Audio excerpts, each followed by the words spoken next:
ബ്രിട്ടനിലെ റോത്തറാമിൽ നടന്ന ഞെട്ടിക്കുന്ന ലൈംഗിക പീഡന പരമ്പരയിൽ പുതിയ വെളിപ്പെടുത്തലുകൾ പുറത്ത്. ലവ് ജിഹാദ് ഗ്യാങ് എന്ന് ആരോപിക്കപ്പെടുന്ന സംഘം 1997-നും 2013-നും ഇടയിൽ ഏകദേശം 1400ഓളം പെൺകുട്ടികളെ പീഡിപ്പിച്ചുവെന്നാണ് പ്രൊഫസർ അലക്സിസ് ജെ എഴുതിയ റിപ്പോർട്ടിൽ പറയുന്നത്.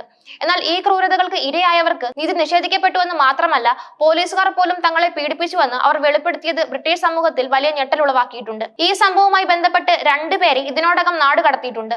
റോത്തറാം ഗുണ്ടാ സംഘങ്ങളുടെ ചൂഷണത്തിനിരയായ 5 സ്ത്രീകൾ തങ്ങൾ കുട്ടികളായിരിക്കുമ്പോൾ പട്ടണത്തിലെ പോലീസ് ഉദ്യോഗസ്ഥരും തങ്ങളെ പീഡിപ്പിച്ചുവെന്ന് പ്രമുഖ മാധ്യമമായ BBC-യോട് വെളിപ്പെടുത്തി. ഇതിൽ ഒരാൾ പറഞ്ഞത് തനിക്ക് 12 വയസ്സുള്ളപ്പോൾ മുതൽ സൗത്ത് യോർക്ക്ഷയർ പോലീസിലെ ഒരു ഉദ്യോഗസ്ഥൻ പോലീസ് കാറിൽ വെച്ച് തന്നെ ബലാത്സംഗം ചെയ്യുമായിരുന്നുവെന്നാണ്. ഞങ്ങളെ അനുസരിച്ചില്ലെങ്കിൽ അധോലോക സംഘത്തിന് തിരികെ കൈമാറുമെന്ന് അയാൾ ഭീഷണിപ്പെടുത്തിയിരുന്നുവെന്നും അവൾ BBC-യോട് വെളിപ്പെടുത്തി. ഈ സ്ത്രീകളിൽ നിന്നുള്ള രേഖാമൂലമുള്ള വിവരങ്ങളും സമാനമായ ഗ്രൂമിംഗ് ഗാങ്ങുകളുടെ ഇരകളായ മറ്റ് 25 പേരുടെ മൊഴികളും തങ്ങൾ കണ്ടതായി BBC വ്യക്തമാക്കി. അവരിൽ ചിലർ അഴിമതിക്കാരായ പോലീസ് ഉദ്യോഗസ്ഥർ ഗുണ്ടാസംഘങ്ങൾക്കൊപ്പം പ്രവർത്തിക്കുകയും കുട്ടികളെ ലൈംഗികമായി ചൂഷണം ചെയ്യുന്നതിനെതിരെ നടപടിയെടുക്കുന്നതിൽ മനഃപൂർവ്വം പരാജയപ്പെടുകയും ചെയ്തുവെന്ന് ആരോപിക്കുന്നു.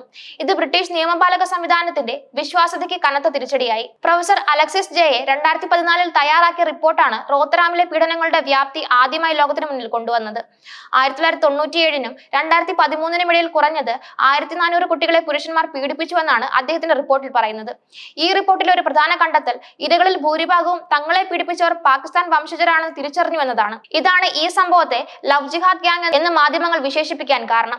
സംഭവവുമായി ബന്ധപ്പെട്ട് പോലീസിന്റെ പങ്കിനെ കുറിച്ച് ഇപ്പോൾ പ്രത്യേക അന്വേഷണം നടക്കുന്നുണ്ടെങ്കിലും പ്രൊഫസർ ജെ ഈ അന്വേഷണം തൃപ്തികരമല്ല എന്നാണ് അഭിപ്രായപ്പെടുന്നത്.